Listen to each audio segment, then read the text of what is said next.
What is going on, guys? It is your boy Edie here. Welcome back to the channel. Today I'm coming at you with a deck that I honestly don't know what to name this aside from what I call it at the moment, which is just bread, but it's like just BRHD. That stands for well, you kind of see the deck as it goes. That's what I call it for now. Anyways, I took this deck to two high events and a regular locals. In the last, I want to say 3 weeks. The first one, the high event, which was a case tournament for Age of Overlords, held at my my locals and the best store around here in my area, which is Unmatched Gaming. Was ran by Christian Urena, famous Yu-Gi-Oh player for most people who don't know it. So that was on January 13th in the 2024. There were 6 rounds in that tournament. Round 1 was against Dark Magician Bystial, a 2-0 that. Round 2 was Diabelstar Fire King Tri Brigade, 2-0 that. Round 3 was against Pearly. I got 0-2'd. He won the dice roll. There's a whole explanation on that, but I'm not going to bore you with that. Round 4 was against Diabelstar Fire King. I got 1-2. I lost in time during that game. Round 5 was against Flu, and round 6 was against Centurion. That was a 2-1. The Flu matchup, I didn't say the points. I had 2-0'd the Flu. And then there was a sneak peek, which was just yesterday, for the new set of Maze of Millennia. That was on the 18th.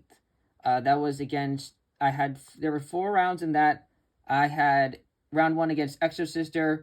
I had no idea this deck struggles hard against Exosisters because it just plays into them so much. Round 2, I ended up with a bye, which I hated. Round 3 was against Horus Sprite, 2-0'd that. Round 4 was against Bystial Runic, which was 2-1. And then it was Centurion in the finals, who was against Martyr again, who I won in the case tournament, but now that he knew what I was playing, he 0-2'd me, in that sense. And then the locals, which was just a regular pure locals, which was held at Deal Me and Gamings, that was on January 17th? Yeah, January 17th. Yeah, I just kind of went nuts on that, and I just kind of won the entire thing. It was just a regular locals, though, and there was not really many competitive decks there. I think the highest thing I saw there was a regular Sprite player, but that I easily beat. No one there was playing any Diabelstar Fire King or anything else on the top meta, so I kind of just swept that, and I didn't really want to count it, but it still happened. Yeah, I know. So that's the explanation on the matchups and the tournaments that I took it to.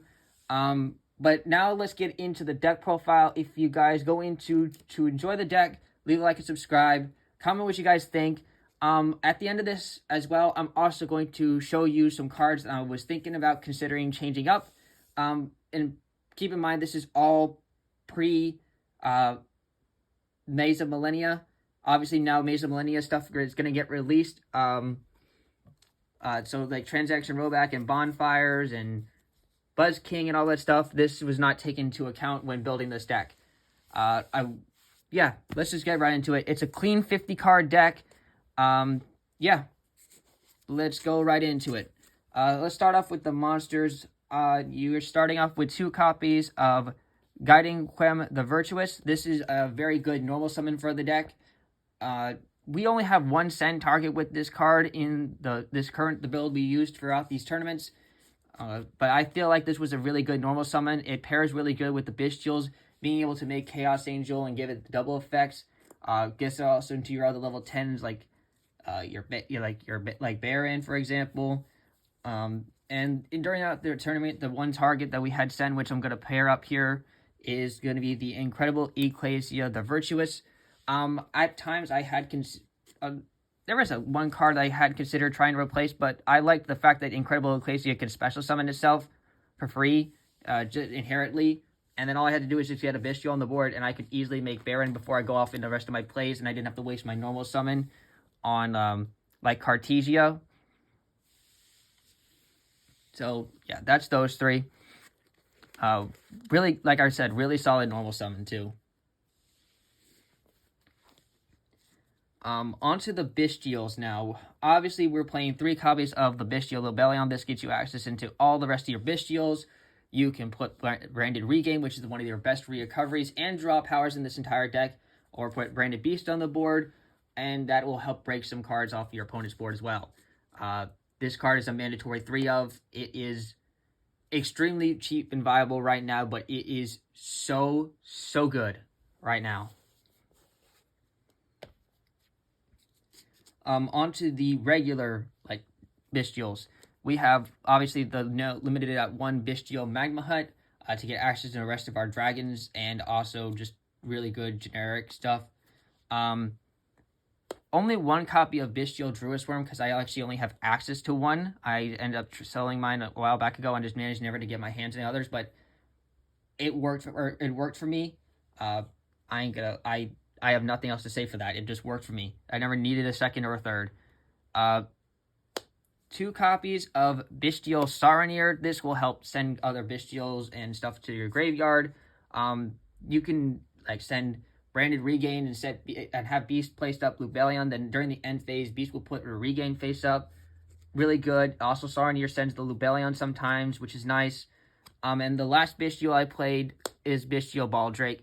Actually, Baldrake came up a couple of times with the banishing effect to tribute others and banish and stuff. So I don't regret playing Baldrake. Obviously, if you don't like Baldrake, just play a second copy of Druid Form if you have access to it. But I'm getting into showing you the list that I played throughout these tournaments. On to what is the Dragon engine of this. And yes, I know I just talked about Bystials, which is kind of like dragons, but I'm talking about like a regular dragon engine. 3 copies of Starly's Safer. This is like the secondary, almost like the 3rd best normal summon in this entire deck. It's great for reoccursion. This card can add Lobelion back from the graveyard to the hand. Also can add another one of my dragons that's going to be coming up later on in this deck. And it's also like semi-okay normal summon. Like if you have access to other dragons in your hand, you can send some things to the graveyard to search out another one. Otherwise, I just found it in here for good reoccursion, and it was a semi-okay normal summon. It's also a level 4 light, which you can pair off to make Chaos Angel with the Bystial.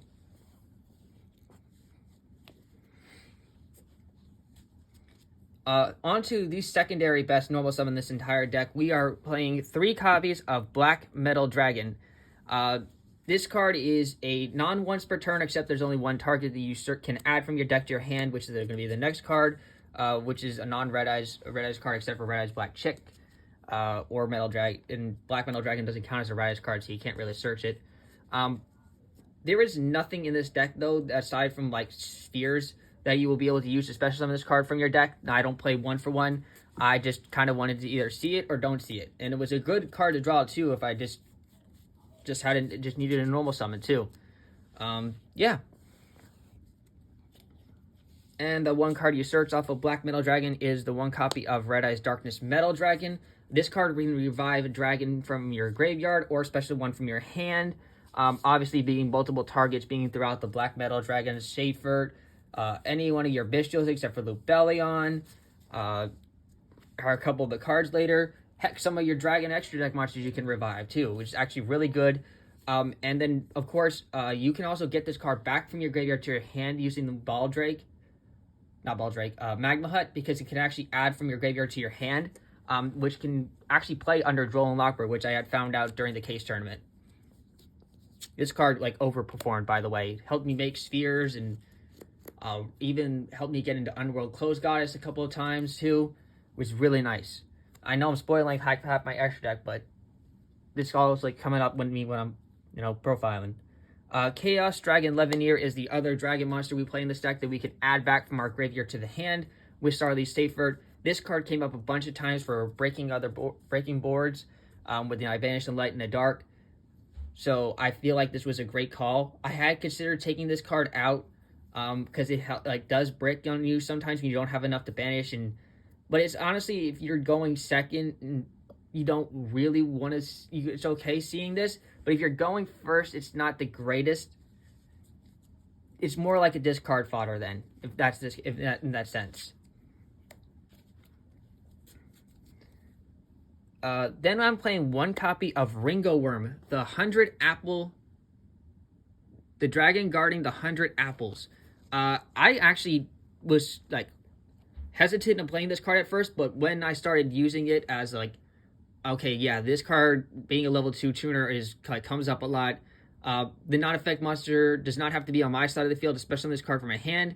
And honestly, it was actually a really nice discard target for when I was using the Horus stuff, because then I just banished from the graveyard, got that level 2 tuner, then made level 10. It was just really nice, and it was nice to have another level light dragon. So yeah, I liked Ringo Worm. I did side this card out a couple of times because I didn't really have any other great side out targets, so I needed to add more hand traps into my deck. But yeah, Ringo Worm like was really nice. Then of course we're playing like the Chaos Duo, known as Black Dragon Collapse Serpent and White Dragon Wyvern Buster. These cards special summon themselves by banishing the opposite attribute. For like Collapse Serpent, you banish a light. For Wyvern Buster, you banish a dark. And they search each other out. They're both limited to 1. I don't need much to explain these cards. These cards have been around for a while, but yeah, the free additional summon of them was like came up a couple times. That's it for the dragons. Now on to the Horus monsters. Obviously, we got to play the best Horus monster in the deck. 3 copies of Imseti, Glory of the Horus. This card is a mandatory card to play any Horus engine. It's one, like, I can't specify enough. This card searches out your King Sarcophagus. It gets you a free extra draw.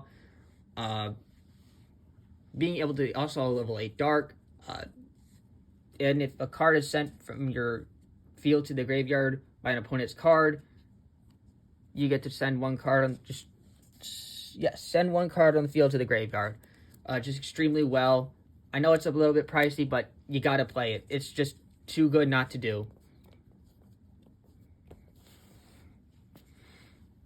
One copy of Happy Guidance of Horus, so we can have some reoccursion back from our graveyard to their hand. Just another really good card. And then, of course, Duamatif, Blessing of the Horus. I know some people will say Duamatif is not that great and you're just adding another brick into your deck. I disagree. I think Duamatif, planning this deck for when I obviously post Maze of Luminary, when I was building this at first, I was like, you know, when I'm Get It Infection Buzz King, I'm going to be like, I'm going to need more level 8s to put onto, like, Infection Buzz King. And then also this card, as I know I blow through my hand pretty fast, Duamatif is another great way of getting your hand back. If you keep, obviously, your opponent, like, breaks something else other than Duamatif first, and then you draw cards. So, I think Duamatif was actually really nice. Then we were playing 2 copies of Vision Resonator in this deck. That's all we're really playing from other monsters for the Resonators. And that's all you really need because it's really a 3-card engine. This card is a free special summon if there's a level 5 or higher Dark monster on either side of the field. You can only special summon it once per turn this way. And if this card is ever sent to the graveyard, does not have to be from the field, it's just sent to the graveyard, you can add 1 spell that mentions Red Dragon Arching from your deck to your hand. You can only use each effective Vision Resonator once per turn. Just extremely well. Free extender. Really terrible normal summon, though, because you don't have anything just to get linked that 1 off away. You don't play anything like Almirage or anything like that. Onto the hand traps we main decked. We played 3 copies of Ash Blossom and Joy Spring, just generic goodie. Hits like it can be used against really every other deck. And then what I'm kind of considering like the best hand trap in this format right now is Ghost Bell and Haunted Mansion. This card hits just about everything right now. I can list them all off. Wanted, a Bystial from your hand, Fire King Island, Runix, I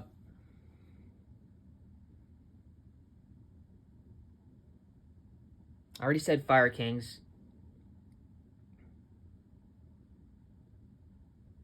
Labyrinth. They can also hit Labyrinth cards because they can reoccur from the graveyard to your hand. There's just so many decks right now that Ghost Bell and Haunted Mansion can hit. So I think it's like really consideration one of the best hand traps in the format right now because it hits just about anything. Droll is also up there as well, but people can now play around Droll. But Ghost Bell and Haunted Mansion is starting to see more play because of how good it is. That's it for the monsters. I know it's a hefty monster count, and I wouldn't change much of anything in the monsters. I thought all of it was very solid. Now on to the Spell and Trap Star we play. Obviously, for the horror stuff, we were playing 3 copies of King's Sarcophagus. This card is also a mandatory at 3 for this build. I know people say playing 2, say 2 is fine. No, especially since I like my, how I am with ratios and stuff like that. I planned it specifically so I had 3 Mseti, 1 Happy, 1 Duamatif, and then 3 King Sarcophagus to round off for a nice 8-card Horus engine. This card is just gets you access into free. The fact that you can use this card up to 4 times a turn, to set the discard and send, is just absolutely stupid. Sometimes it just kickstarted me off into a vampire,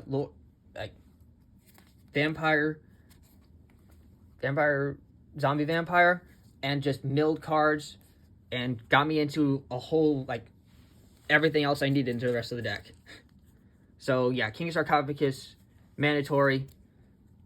And also, the reason I also want to play 3 is because I was afraid of getting Cosmic Cyclone, that card away, and I wanted to make sure I have a way of keeping that card in my more than 1 copy, because if both of them are gone, then I got no way of getting the horror stuff back. So I just realized 3, yeah, you want to see it. Also, it's a really good starter as well, so that's why another one of the good starters you want to see in your 50 card deck.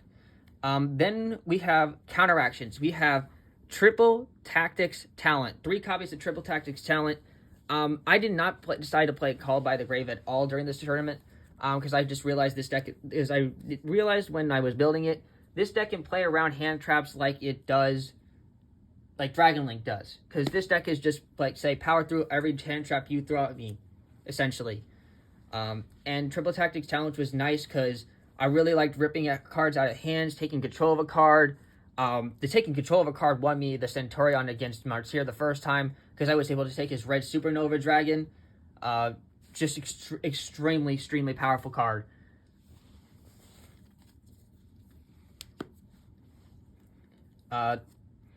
Two copies of Branded Regain. This is your way of summoning Bystials back from your graveyard. Your shuffle back recursions. You basically obviously put this off of Lebellion. It's also never a terrible card to draw, because sometimes you'll be have a hands where you have regained one of the Chaos Duo Dragons and then a light or a dark in your graveyard, and you'll be all right, sick, let's put this to the graveyard, banish that, get a free draw, and then just get access to King Sarcophagus or something like that. This deck can cycle so much, and that card keeps this deck alive, so it will help outdo the grind matchups. Then we have 1 copy of Crimson Gaia. This is the 1 card you search off of your Vision Resonator. And then the Crimson Gaia can re-add your Vision Resonators. If you lose access to the Crimson Gaia engine, it's not the end of the world. Although it just says it just helps make your level 10 synchros more prevalent and more easier.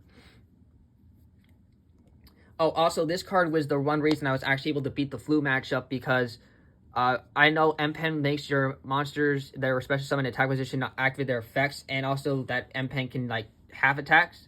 So thanks to the Red Dragon Archfiend package I was playing in the extra deck, I was allowed to attack with the 1 and then Book of Moon all of his M-Pens and stuff like that, because this was the one that was activating that effect, which came up heavily, and I was able to crush the Flu deck.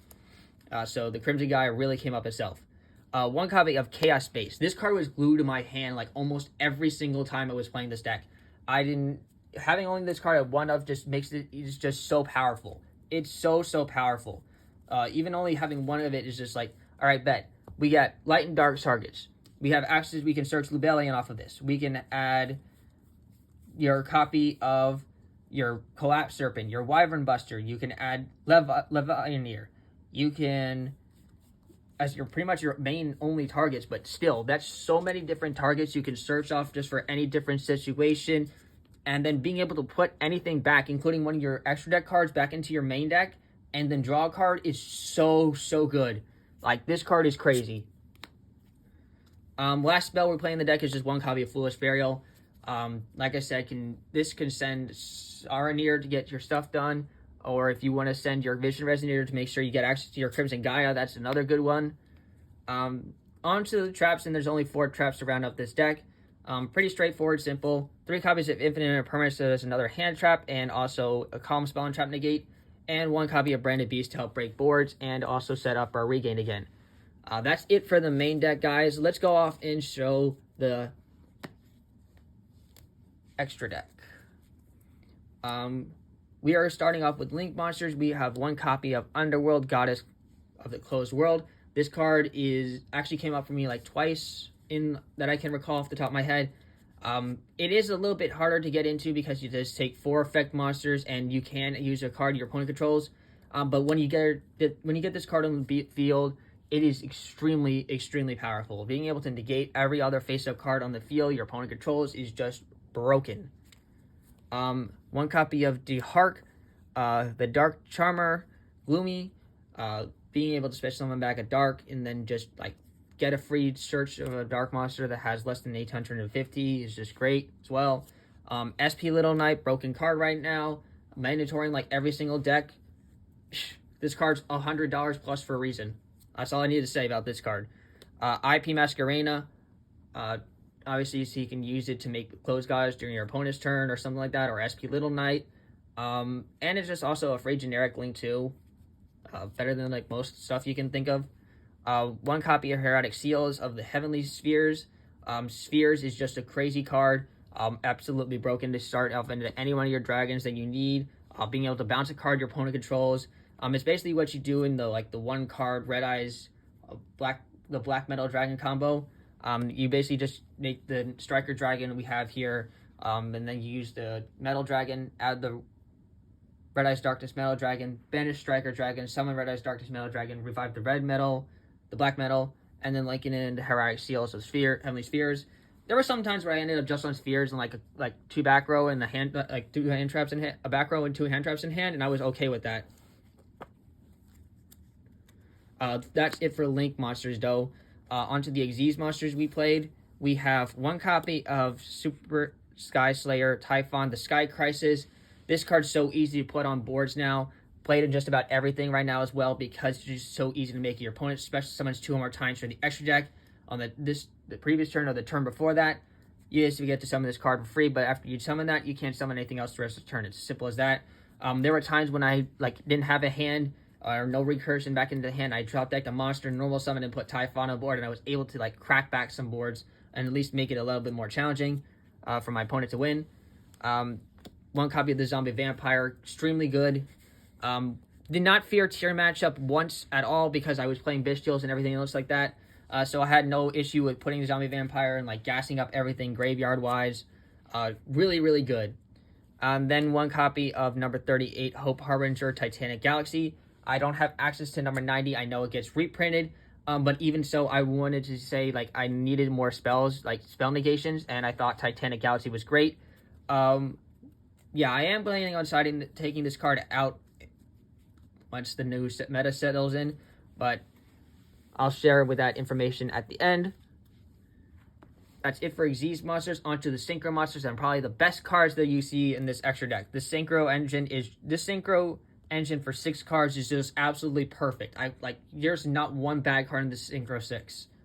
1 copy of Bystial Dispatcher because you can easily make this via your level 4 tuners of your Quem and Virtuous, plus your Bystial level 6s.